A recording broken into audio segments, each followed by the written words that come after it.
네, 안녕하세요. 너무너무 반갑습니다. 거창하게 저희 소개를 너무 해주셔서 참 부끄러운 것 같기도 한데요. 저는 이 근처에 있는 동산교회 집사로 섬기고 있고 또 새 아이의 엄마이자 같은 동네 주민이니까 네, 오늘 너무 반갑습니다.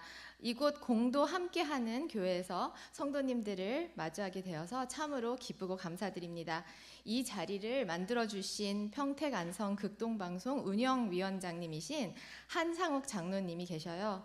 그 장로님께서 꼭 오늘 가족음악회니까 저희 가족 특히 저희 증조 할아버지 이야기를 나누면 좋겠다고 하셔서 먼저 짧게 소개를 드리고 시작하겠습니다. 저는 주기철 목사님과 함께 평양 산정형 교회를 섬기시고 또 목사님의 순교 후에 그 뒤를 이어 끝까지 교회를 지키시다가 순교하신 유계준 장로님의 후손입니다. 오늘 이 자리는 저뿐만 아니라 익산 새소망교회 원로 목사님의 따님이신 우리 피아니스트 황은아 집사님과 함께 준비를 했는데요. 순교의 피로 세워진 믿음의 가문을 지금까지 신실하게 인도하신 하나님의 선하심, 그리고 또 우리가 다음 세대에게 반드시 전해야 할 복음의 가치를 오늘 저희 음악에 담아서 함께 고백으로 나누고 싶습니다. 우리의 삶이 예배가 되기를 소망하면서 이 자리도 예배를 준비하는 경건한 마음으로 첫 곡 온 맘 다해 예배합니다를 들려드리려고 합니다.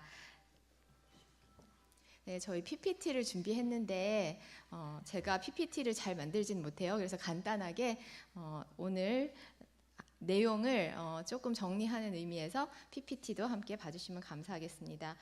먼저 온 맘 다해 들려드리겠습니다.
네, 저희 PPT에 조선 라이브러리 100 신명가 조선일보 기사를 잠깐 스크랩해서 보여드리려고 하는데요. 이 기사는 참 오래된 기사예요. 그런데 저희 집에서는 크게 벽에 붙여놓고 엄마가 네, 가끔씩 저희한테 할아버지 이야기를 해주곤 하는 그러한 기사인데요. 보시면 유계준 장로님의 후손인 넷째 아들 유기천 서울대 총장을 하신 넷째 아들이 계셔서 그래서 이제 그분이 워낙 유명하시니까 이 기사가 나오게 되었던 것 같아요. 근데 유계준 장로님은 교육에 아주 열의가 많으셔서 8남매들을 꼭 이 조선 땅에 인물들로 어떤 헌신하는 인물들로 키워야겠다는 마음을 가지시고 8남매를 전체 의사가 되어서 각 여러 과, 뭐 내과, 외과, 안과 뭐 이렇게 다 다르게 과를 너희들은 선택을 하고 나중에 이 나라의 아픈 사람들을 치료하는 종합병원을 세워라 이러한 이야기를 자녀들한테 해서 자녀들이 이제 그런 쪽으로 많이 공부를 했는데요. 그 8남매 중에 첫째 아들은 국립의료원 원장을 하신 의사이시고 또 둘째 아들이 저희 외할아버지세요. 유기영 박사님인데 치과 의사이셨고 그 다음에 셋째 아들은 정말 특이한 이력을 갖고 계시는데 약사를 먼저 하시고 그 다음에 법대를 가셨다가 다시 의대를 가셔서 소아과 의사가 되셨다고 합니다. 그래서 셋째 아들은 그러한 경로를 통해서 의사가 또 되셨고 넷째 아들이 의료인의 길을 걷지 않고 법학과를 나오셔서 서울대 법대 학장을 하시고 또 총장까지 하신 분입니다.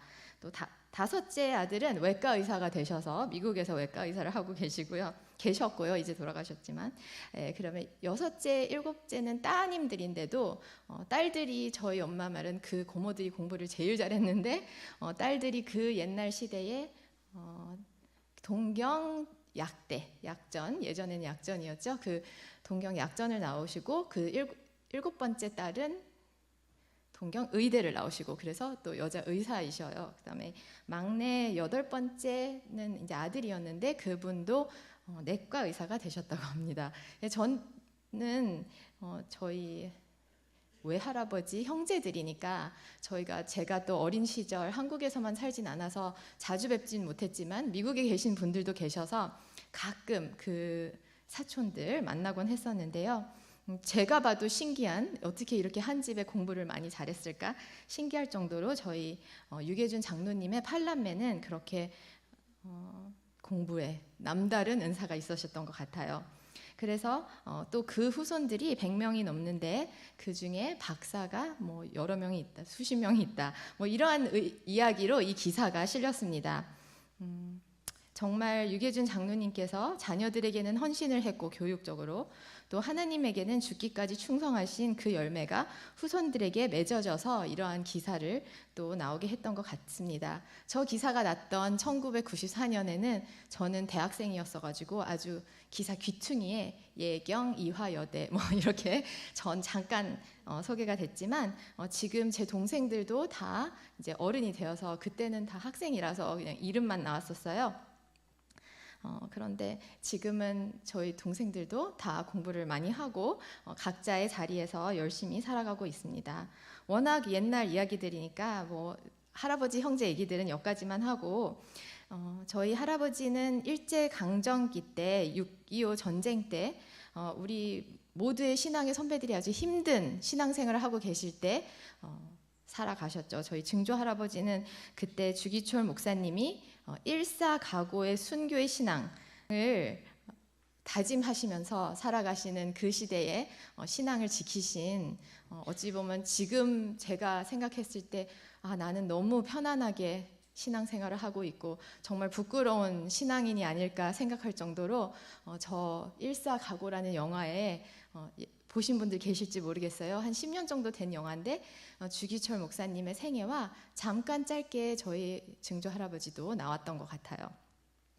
근데 저 영화를 보면서 진짜 어떻게 저게 현실일까? 기독교가 너무나도 사랑을 받고 칭찬을 받는 그런 시대에 저희는 살았잖아요. 이제 코로나를 지나면서 그게 조금은 바뀌었지만 그래서 저는 저 시대를 보면서 저 때의 신앙인들은 어떤 마음으로 신앙생활을 했을지 참 마음이 아프면서도 또 부끄럽기도 한 그러한 생각을 가졌던 영화입니다. 아직 못 보신 분들 계시면 꼭 한번 찾아서 보시면 좋을 것 같습니다. 신사참배를 거부하다가 돌아가신 주기철 목사님, 그분이 일본 경찰에 끌려가 고문을 당할 때 그 가족들도 자택에 감금되어 감시를 당했다고 합니다. 그때 중학생이었던 유계준 장로님의 이제 큰 손녀들이 학교 가는 길에 주기철 목사님 사택 담으로 몰래 쌀과 식료품을 전하기도 하고 이후에는 공산당들이 기독교를 또 너무 핍박할 때 이제 아들들까지 너무 괴롭히니까 부인과 팔남매는 모두 남한으로 피신을 시키고 유계준 장로님께서 혼자 남아서 교회를 지키시며 공산당으로부터 순교를 당하셨습니다. 그 힘든 시절을 살아가신 우리 믿음의 선조들을 생각하며 황은아 피아노 선생님께서 거기 너 있었는가 잠시 들려드릴 테니까 한번 감상해 보시면 좋을 것 같습니다.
네, 음악은 예배와 분리될 수 없는 요소이고 또 찬양을 통하여 우리는 하나님께 가장 향기로운 기도를 올려드릴 수 있는 것 같습니다. 이웃에게도 가장 빠르게 복음을 전할 수 있는 방법 중 하나가 바로 음악 같은데요. 저는 산정현교회의 또 반주자셨던 저희 외할머니 김화선 권사님, 유계진 장로님의 둘째 며느리죠. 네, 권사님처럼 또 저희 어머니도 평생 교회 반주자로 성가대 대원으로 교회에서 음악으로 섬기시고 계십니다. 음악을 통해서 하나님 사랑을 전하고 또 음악을 통해서 예수님의 향기를 전할 수 있기를 기도합니다. 우연일지 아니면 하나님의 계획일지 우리 믿는 사람들에게 우연은 없다고 하잖아요. 저도 저희 외할머니처럼 치과 의사랑 결혼을 하게 되었습니다. 조금 더 신기한 건 바이올린을 하는 치과 의사라서 성가대에서 나란히 바이올린으로 섬기기도 하고 있습니다. 음악으로 교회에서 자연스럽게 섬기게 된 것은 어린 시절 강력한 영향을 준 저희 외할머니 덕분인데요. 그래서 김하선 권사님을 오늘 어버이날을 맞이하여 한번 소개시켜 드리고 싶습니다. 저희 할머니는 9남매 맏딸이셨고 역시나 기독교 집안의 장녀였습니다. 산정형교회에서 반주자로 어린 시절부터 섬기시다가 유계준 장로님의 둘째 아들 유기영 박사님과 결혼을 하셨죠. 네, 유계준 장로님의 둘째 며느리가 되신 건데 결혼한 지 얼마 안 돼서 벌써 공산당들이 이제 남자들을 너무 괴롭히니까 남자들만 먼저 북한을 잠시 떠나 피난을 했고 남편이 이제 곧 돌아온다 했는데 상황을 보니 심상치가 않음을 느낀 저희 할머니는 목숨을 걸고 돌이 채 안 된 저희 엄마를 등에 업고 남쪽으로 혼자 피난을 오셨습니다. 영화처럼 드라마틱한 그 이야기를 할머니가 종종 얘기해 주셨는데요. 할아버지 치과에 있던 금이랑 페니실린 등 귀중품을 복대에 숨겨서 차고 11개월 된 아기를 등에 업고 솜 이불과 기저귀를 머리에 이고 남한으로 남편을 찾아 홀로 내려오셨습니다.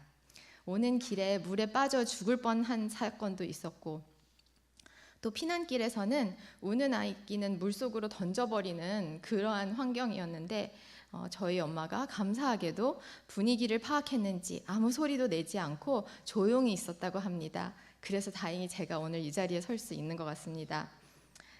또 밤에 두 갈래 길에서 어느 쪽 마을을 갈까 생각을 하다가 기도로 한쪽을 선택해서 들어갔는데 반대쪽은 인민군들이 와서 몰살을 당했다는 이야기도 해주셨고요. 인천까지 어찌어찌 하여서 도착을 하셨는데 이제 저희 할아버지 형제들이 워낙 많다 보니까 교회에 가서 이런 집안 혹시 어디 갔는지 아는지 물어보면 어디 저쪽으로 가신 것 같아요 이렇게 이야기를 해주곤 했대요. 그래서 큰 교회 인천에 가서 혹시 저희 가족 소식을 아시나요 했더니 부산 쪽까지 내려가신 것 같다 이렇게 이야기를 듣고 할머니께서 부산까지 내려가시게 되었습니다.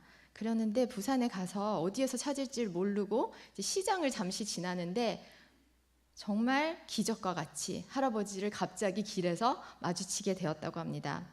그때 할아버지는 제주도까지 피난을 가서 살고 계셨는데요.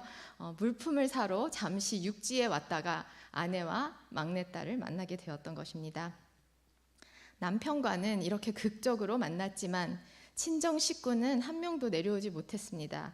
그래서 저희 할머니는 평생 8명의 동생들을 그리워하시면서 전쟁으로 시작된 광야의 삶을 98세 돌아가실 때까지 그렇게 외롭게 사셨습니다. 구남매의 맏딸이 고향을 그리워하며 부모님과 동생들을 그리워하며 지내셨습니다. 할머니의 고통과 외로움을 생각하면서 또 최근 신의 악단, 북한 이야기의 그 영화를 보셨는지 모르겠는데 그 영화에 나와서 더욱 화제가 되었던 광야를 지나며라는 곡을 들려드려 보겠습니다.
저희 할머니는 평생 통일을 위해 기도하셨고요.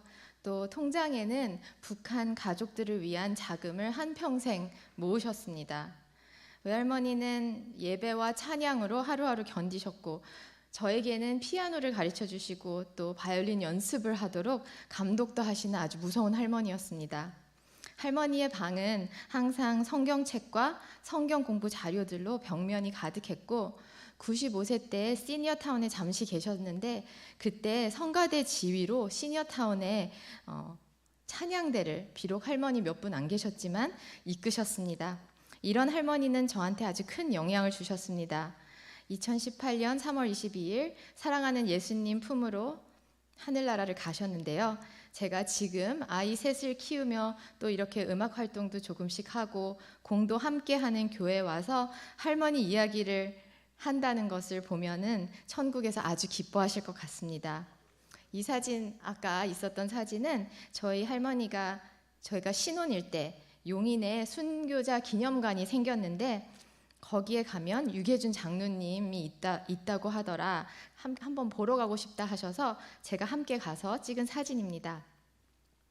저희 할머니는 공주 4대를 졸업하시고 결혼 전은 교사이셨습니다. 그래서 할머니가 더욱더 교육에 누구보다 열정이 넘치셨는데요. 저와 동생에게 한글도 가르쳐 주시고 피아노도 가르쳐 주시고 받아쓰기 연습장이나 피아노 교재 한 권이 끝나면 100원씩 상을 주시기도 하고 연습량을 다 채우면 알사탕을 하나씩 입에 넣어주시곤 했습니다.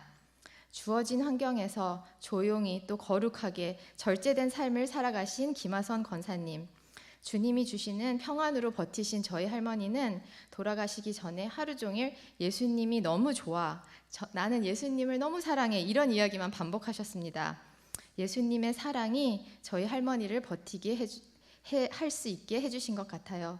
주님께서 주시는 사랑과 또 너무도 큰 은혜, 이런 것들을 생각하면서 찬양 한 곡 저희 피아노 선생님께서 들려드리겠습니다. 주님께서 주시는.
네, 이제 제 이야기를 짧게 또 해드리면 저는 자라면서 주재원인 아빠를 따라서 여러 나라를 다녔습니다. 3살 때 갔던 휴스턴에서는 휴스턴, 텍사스, 미국 남부죠. 그곳에는 남부 기독교인들의 따뜻하고 또 열정적인 신앙을 보았고요. 제가 사진 몇 장을 찾아봤는데요. 저기 왼쪽에 있는 사진은 제가 한 6살 때쯤 교회에서 파티를 한다고 옷을 다 입고 여러 화려한 옷들로 친구들과 함께 교회에 갔던 기억이 있습니다. 미국에서는 할로윈이라는 축제를 즐기잖아요. 그런데 그게 기독교와는 좀 위배가 되는 그러한 사상이 담겼기 때문에 교회에서는 할로윈 대신 감사 축제를 열어서 친구들이 다른 데 밖에서 놀지 않고 교회에 와서 놀 수 있도록 해주셨던 기억이 있습니다. 그리고 또 잠시 또 한국에 와서 저희 할머니 집 마당에서 친구들과 생일 파티를 한 장면입니다. 이렇게 외국에 있을 때는 외국 친구들과 한국에 있을 때는 금세 또 한국 아이가 다 된 것 같아요. 아마 천군 백군 저 운동복을 입고 놀고 있었는데요. 또 6학년 정도 됐을 때 저는 아파르타이트라는 강력한 인종차별 정책 아래의 남아프리카 공화국으로 또 가게 되었습니다. 그곳에서 처음에는 유대인 초등학교에 최초의 동양인으로 입학을 하게 되어서 학교에서 저를 받아주질 않았어요. 유색인종은 들어올 수 없다. 그랬는데 교육부의 특별 허가를 받고 일본 소니사나 파나소닉 주재원들이 몇 분 계셔서 그분들 일본 사람들은 백인으로 쳐주는 시대였던 거예요. 중국 사람들은 유색인종 이렇게. 그때 중국인들은 노동자로 많이 오셨기 때문에 그렇게 괜히 차별을 했었는데 저희는 다행히 일본 주재원들과 함께 묻혀서 백인 학교를 다닐 수 있게 되었습니다.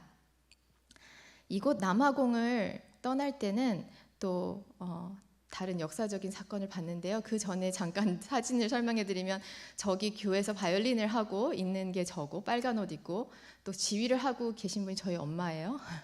그리고 한인교회가 사실은 병아리 감별사 한 분이 와서 계셨던 아주 조그만 한 명만 있는 그런 교회였는데 포체스트룸 신학대학이라는 아주 유명한 대학교가 남아프리카에 있습니다. 그 교회는 그 한국으로 말하면 고신 쪽에 있는 아주 보수적인 교단의 뿌리를 두고 있는 그러한 대학인데요. 그 신학대학의 한국인 목사님, 부산의 남천교회라고 하는 그 교회 원로 목사님까지 계셨던 분인데 그분이 남아공의 선교사로 그 학교를 또 박사과정을 하시러 오셨을 때 이제 1명, 2명 한국인을 찾아서 조그만 교회를 세우셨는데 저희가 그 교회에 한 가정이 4가정 있을 때부터 다니게 되었습니다. 그러다가 그 교회가 아주 많이 성장을 하는 것까지 보게 되었는데요. 사실 남아공은 격변의 시기를 겪고 있었습니다. 인종차별 정책 때문에 흑인들은 다른 지역에서만 살 수 있고 정말 백인 지역에는 허가증이 없으면 들어오지 못할 정도로 완전 분리된 그러한 고통스러운 삶을 살고 있었는데요. 제가 남아공을 떠날 때는 넬슨 만델라를 통해서 나라가 완전히 바뀌는 것을 보고 나왔습니다.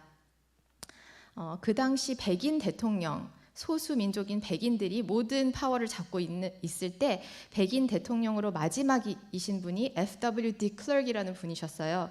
이분이 오랜 시간 백인들에게 막대한 부를 가져다 준 이 인종 분리 정책을 포기하고 감옥에 갇혀 지내던 흑인 인권 운동가 넬슨 만델라를 풀어주면서 흑인들에게 투표권을 주게 되었습니다.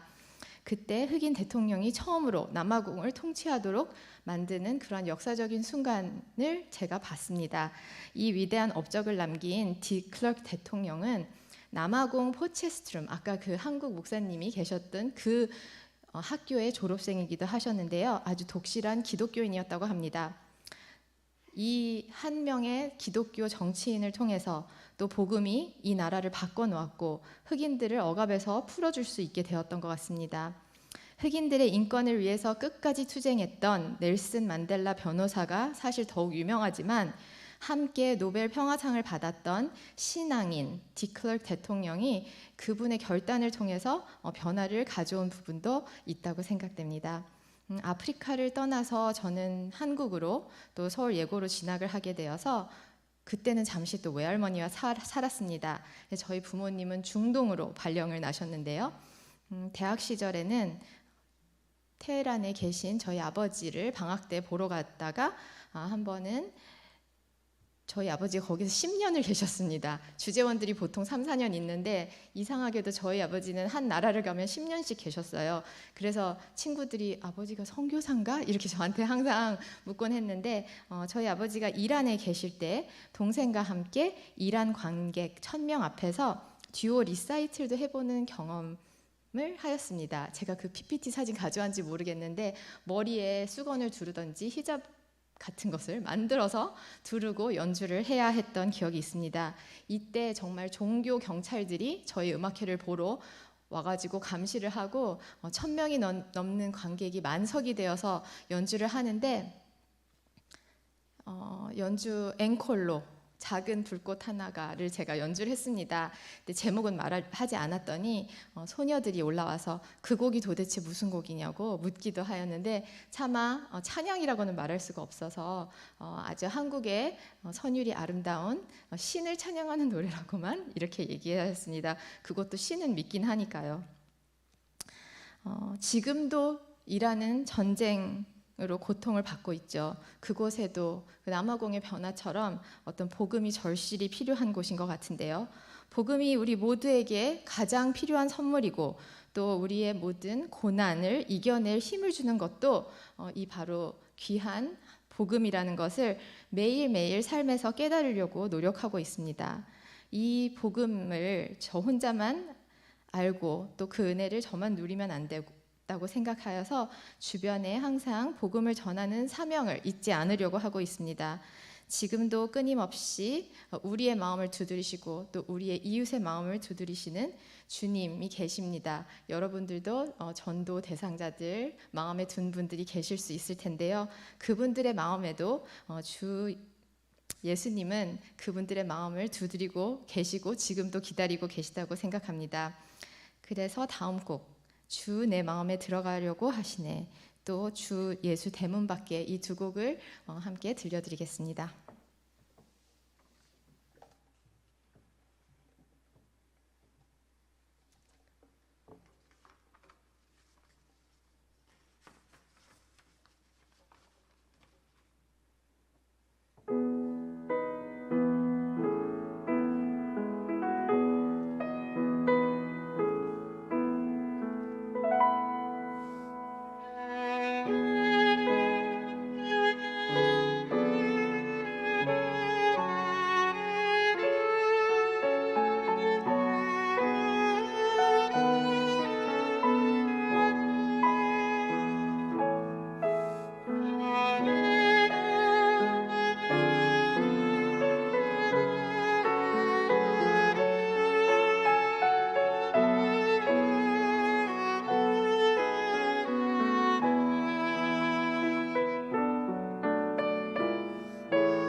네, 예수님께서 두드리시는 문을 누군가 꼭 여시길 바랍니다.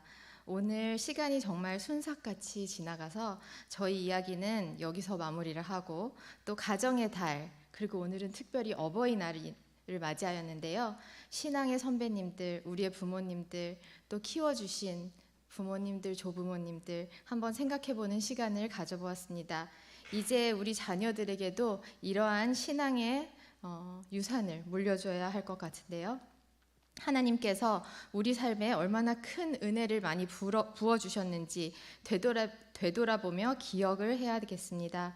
돌 제단을 쌓아 하나님께서 하신 일들을 대대로 기억하라고 하신 것처럼 우리도 후손들에게 들려줄 이야기들을 모아보아야겠습니다. 하나님을 경외하는 삶을 살며 또 내 모든 환경에서 주님께서 어떻게 일하셨는지 세밀하게 생각해보고 경험해 보시기를 바랍니다. 황은아 집사님의 Amazing Grace 들으시면서 후손들에게 전해줄 나의 신앙의 열매들은 어떤 것들이 있는지 또 앞으로는 어떤 열매들을 맺기를 바라는지 한번 묵상해 보시면 좋을 것 같습니다. Amazing Grace 후에는 이어서 바이올린으로 나의 찬미 모든 영광을 하나님께 올려드리면서 오늘 음악회를 마무리하겠습니다.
오늘 찬양